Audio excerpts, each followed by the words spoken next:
Before after. Hi ಅನಗ. ನಾನು recently I broke my phone. So ಈ ಥರ ಟಾಪಲ್ಲಿ ಬ್ರೇಕ್ ಆಗಿತ್ತು.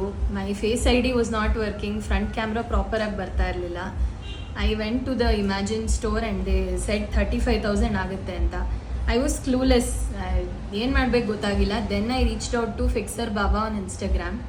ಸೊ ಅವರು ನನ್ನ ಫೋನ್ನ ಪ್ರಾಪರಾಗಿ ರಿಪೇರ್ ಮಾಡಿಕೊಟ್ರು. ಇದು ಅಲ್ಲದೆ ಒಂದು ಸಾಫ್ಟ್ವೇರ್ ಇಶ್ಯೂಯಿಂದ ಫುಲ್ ವೈಟ್ ಸ್ಕ್ರೀನ್ ಆಗಿತ್ತು, ಅದನ್ನು ರಿಪೇರ್ ಮಾಡಿಕೊಟ್ರು at a very very cheap price compared to Imagine store. So ಯಾರಿಗೇ ಆದರೂ ಫೋನ್ ಡ್ಯಾಮೇಜ್ ಇರಲಿ ಇಲ್ಲ ಏನೇ ಇಶ್ಯೂ ಇರಲಿ, phone, laptop or any gadget, Fixer Baba ಎಲ್ಲದನ್ನು ಸೊಲ್ಯೂಷನ್ ಮಾಡಿಕೊಡ್ತಾರೆ. Thank you so much.